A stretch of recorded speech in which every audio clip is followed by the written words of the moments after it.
Hello, my name is Jeff Cleckley. I'm glad to be here on this channel, I should say. I had a near-death experience over 10 years ago. It culminated into a change of my whole life. And it started for me realizing when I look back 6 months before my near-death experience, my back goes out from years of jumping out of planes and injuries from jumping out of planes. And that was when the VA finally put me on opioids. So I began to take these opioids and a lot of things happened. I couldn't walk anymore. My back goes out. I can't walk. I can't work. I lose my job. They put me on short-term disability. Eventually that ran out and I lost my job because I couldn't work. In this time, leading up to my near-death experience, first my back goes out. And then the same month, it was December of 2012, I caught pneumonia. I get over pneumonia.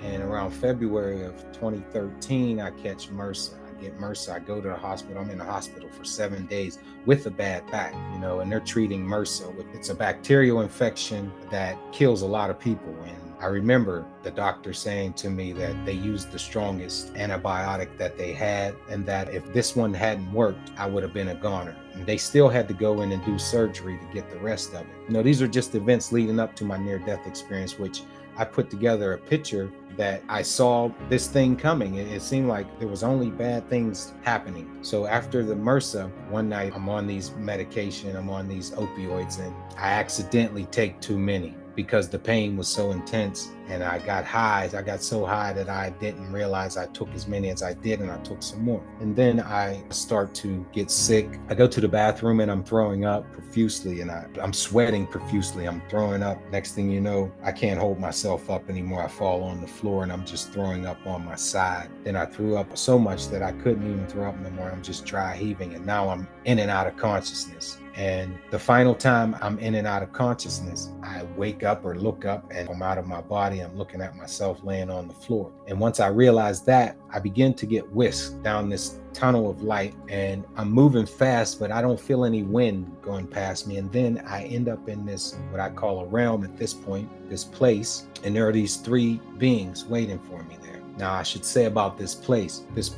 which I've come to call the second heaven, it was a place of nothing, of unconditional love. I never felt any love like this love I felt here in the earth plane. I never felt it here. At this point, I'm still trying to figure out what's going on. I realized something happened and I'm dying. That's what I realized. I'm dying, but I'm trying to assess the situation that I'm in.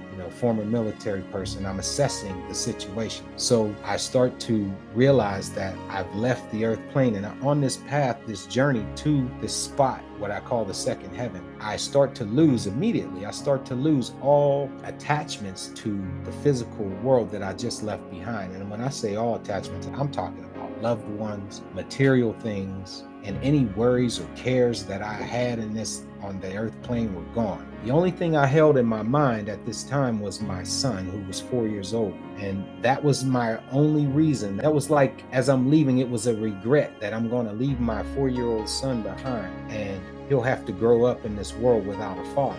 So that was the only thing that I had on my mind. So what's going on in my mind is that, okay, I'm dying, and this is what dying must be like. So I'm standing here, and these three beings are here. They're only comforting. I get only warm, comforting feelings. And now my life review begins. I say it like that because after my near-death experience, I researched many near-death experiences, and there was life review. So, it was more like when I researched those things, it was putting into perspective what happened to me. So this life review begins, and I begin to see my whole life, and it's in detail. Not only is it in detail, I can see, like, say I did something good for someone, I could feel that good. I could feel how they felt when I did something good for them, when I helped someone. I could feel that feeling. And conversely, on the other side, if I did something bad, I could feel the bad that person felt. It reverberated throughout your soul, and you felt the guilt and the conviction that you've done.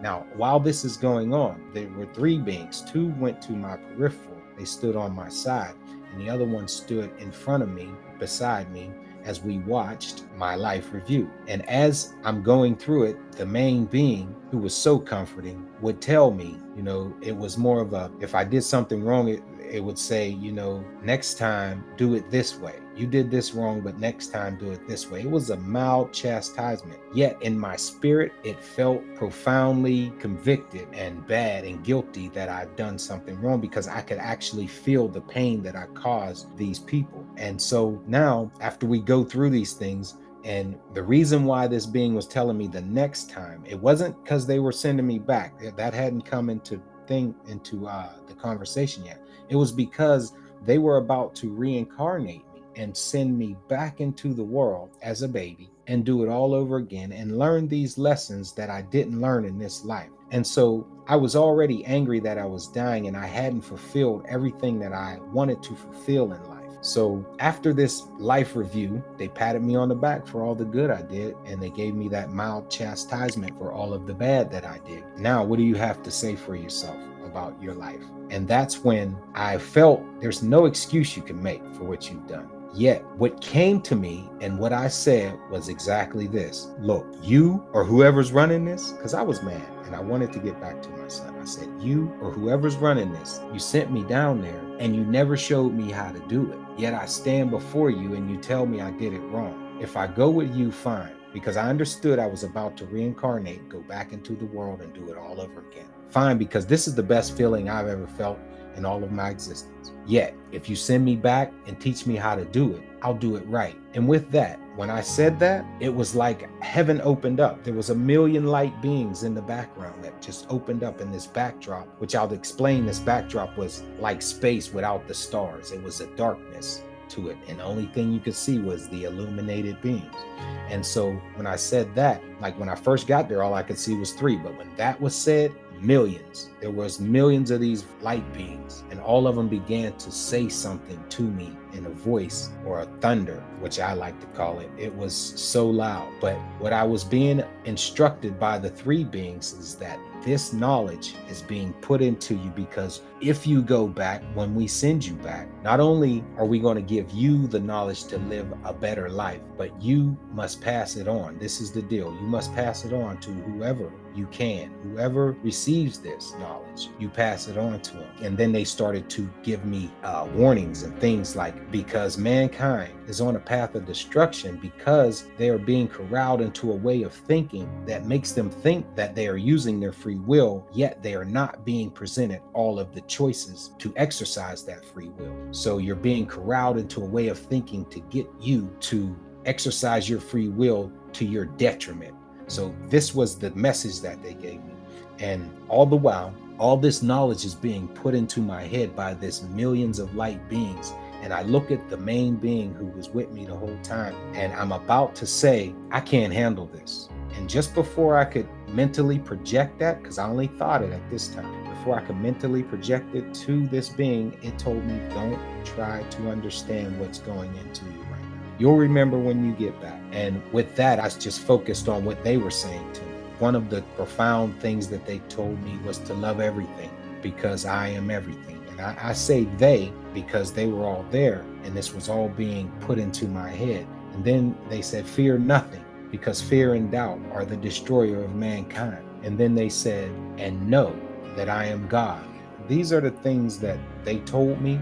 Not only that, they were putting all this knowledge into my head. And so at this point, there's a deal struck that I get to go back. I get to raise my 4-year-old son. I'm also going to be given the knowledge to have a happy and prosperous life for myself. Not only that, I'm charged to teach all who would listen this knowledge that I was given. And so that's what my mission has been for over 10 years. What they told me was that in order to get back, to focus on the one thing that you truly love in the world. Now, I look back on that and I had forsaken everything else. I didn't love it as much as I thought I did. Yet my son, I still held on to his memory, and I used that memory to come back. With that, I focused on my son. I'm shot down a tunnel and I'm back in my body, and the pain is back. I'm recovering, and I wake up, and when I wake up, I'm crying because I had never been touched by that type of love in all of my life. It was a beautiful thing to be there and to feel all of that love. So now when I wake up, I'm confused. I'm like, that really happened just now.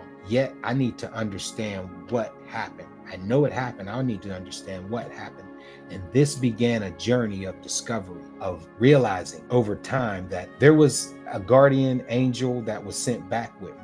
It took me some time to find these things. I had this longing to get back that feeling that I felt there. So I began to study ways of tapping into the spirit world, what I called it back then. And I tried DMT, I tried mushrooms, and those things work. I had great experiences with them. Yet what I found was that transcendental meditation is what took me back there and to that feeling. So I began to meditate more. When I got back, I had this intuition that I had never had before. I was closer to nature. I could see things, I could see people's auras. I could see their spirits. I could look into their eyes and see their hurt, their pain, their inner pain that they keep away from the world. I could see many things. I had this affinity with nature and being out in nature and just newfound gifts of clairvoyancy and seeing things. And I began to use these gifts to manifest things in my own life, remembering, which I live by to this day, to love everything, fear nothing, and know that I am God. And the knowledge that they gave me began to come back. So I would get the notions or instruction from this guardian angel that came back with me, who later revealed itself to me as the Archangel Metatron, which I had never heard of. I had never heard of Metatron growing up in a Christian society. I had to look for who Metatron was, and I found out who Metatron was through a lot of study, that he is more in the Jewish Bible, the Jewish Torah. I believe that's what it is. So I found out about this Metatron, and then I found out even more deeper things, that it is said to be Enoch of the Christian Bible, that he was transformed into this angel. I studied the book of Enoch. I had to find out, once I started digging on who Metatron is and things like that. So this Metatron is my guardian angel, who, when I go into meditation, guides me, that pertain to my life and helping other people, because that is the mission that was put upon me, to come back and give this knowledge to as many as who would take it. Now, so I developed all of these gifts, clairvoyance, astral projection. I was taught how to manifest what I want in my life by this being that I call Metatron. At this point in my life, and even then, I started to only listen to this guardian angel. And what I believe is that in that experience I had, my intuition was heightened. Now I have an open line with this being. When you speak about these things, people don't know anything about this. I felt isolated because I didn't know many people who knew about this stuff. You're telling me stuff I've never even heard of in my life. That would be the reply of people who I spoke about this. So I was an all right person. Yet this experience, I've totally done a 180. It's profoundly changed my life. I don't think the way I used to, because they taught me how to use these gifts, different things, even speaking, praying. I was taught all of this stuff, that the way people pray, begging and things like that, it was not given to us to beg for anything. We were sent here for this experience, and we were given the tools to overcome anything in this realm. And all we need do is ask or command. We could do either one. One of my experiences, which, I was still learning these gifts, and I'm 3 years in, 2016, I believe it was, December. And now I'm 3 years in, so my family, they pretty much know that Jeff has changed. He's not the same person. He's very spiritual and this and that. And so I get a call from my oldest brother, and he tells me my son is in a coma. He did something crazy at school. He took some medicines. They had this game they were playing where they steal their parents' medicine on Friday, and they swap medicine, and each of them would pop something, a handful of medicine, not realizing how crazy that is. Well, he ends up taking some medicine that put him in a coma. And my brother said, they're going to pull the plug on Sunday. Is there anything you can do? At this time, I didn't have financial means to travel to 300 miles to Virginia to be by my brother's side.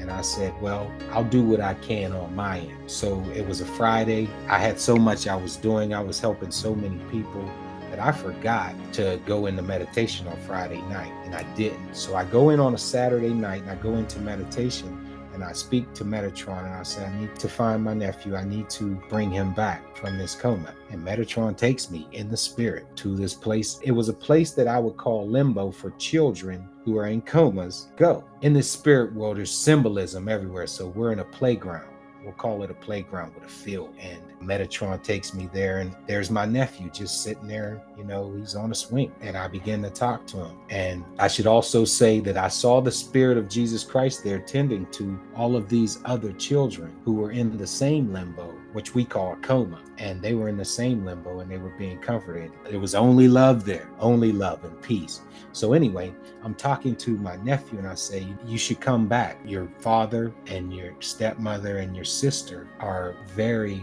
hurting, and they want you to come back. And he said to me, I know, but I let them down, and they're mad at me. I don't want them to be mad at me. And I said, you should come back. They're not going to be mad at you. They're going to have smiles on their faces when you wake up. And he said, all right, I'm coming back. Yet, when he said that, I didn't feel that he was coming back. So we had another conversation. Because as I'm telling them this, Metatron by my side, I'm being showed his future. You're supposed to help people. You need to come back. You're going to help a lot of people in your life. I said, I need you to promise me that you're going to come back.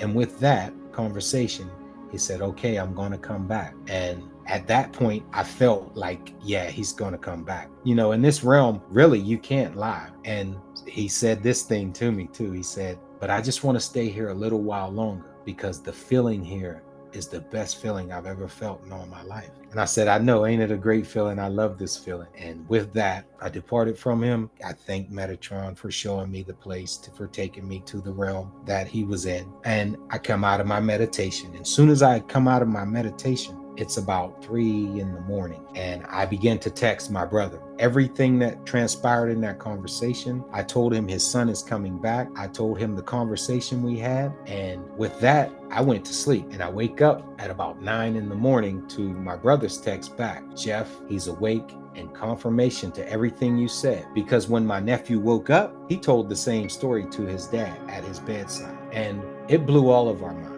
One of my nephews called me God, but I understand that we are all God. I'm not God. I only use the power of God to manifest the things that I want in this life. You can take your faith and put it into an object, and that object will work for you. And you've probably heard of it as like a lucky stone or a lucky penny. The penny's not lucky. It's the intention that you put into the penny that makes it lucky. The penny's just a penny, just sitting there. And when you put your intention into anything, whatever you speak about yourself, about anything, it comes to pass. I learned in a scripture in the Bible when I was just speaking about this, that the power of life and death is in our tongue. And it is. Whatever we speak, whatever we do in word, thought, or deed, it manifests in that realm I call the second heaven. It's put up there and it comes back to us. So if you put out bad to the world, you'll get bad back. If you put out good to the world, you'll get good. If you think of yourself in a bad way, that's the person you'll be. Whatever you say, that's what God gives you. If you say I can't, guess what? God's going to give you a lot of I can't. But if you say I can, the universe will give you a lot of I can. After that incident with my brother and my nephew, it was more like edification for me to be able to stand on this power and live by this power. Only this power that I listen to, like I meditate daily. I wake up every morning around 3 a.m. and I meditate.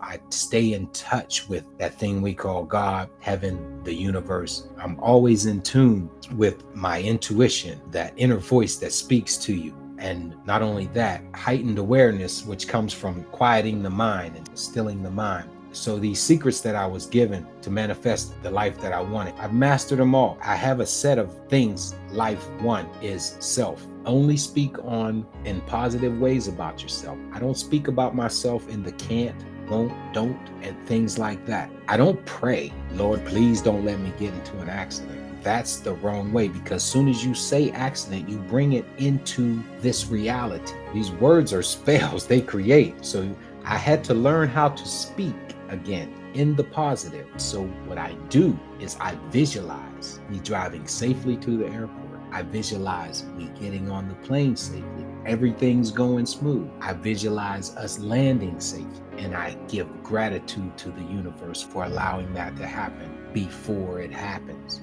And then the universe honors that. that thing we call God, he honors that faith. That type of faith, it honors, it brings you what you want immediate. So yeah, this near-death experience, not only did I have one and I saw things over there, but I came back and brought back some knowledge that helps me and many people around me. I've touched many people. You know, it was shown to me that I was going to do these things, that this was going to happen. I manifested it with my mind. I only see the outcome as being great. You know, that's the only way you can do it. It's the only way to manifest things. The moment you let doubt and fear into your mind, you know, like they told me, fear and doubt are the destroyer of mankind.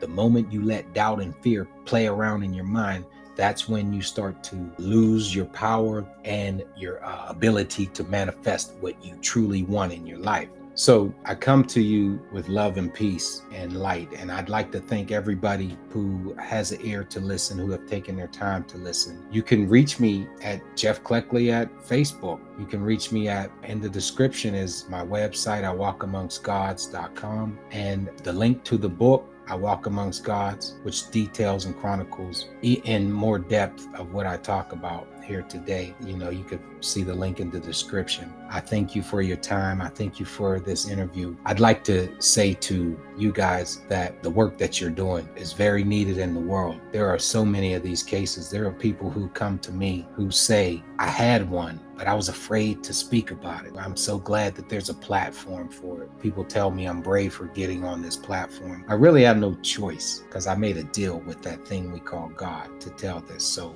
I just want people to understand that you have power that you don't know you have. And it's been taken from us in different ways. I'm just sending light and love. I'd like to thank everybody again. May peace be with you. You know, may namaste. That's what I always say at the end.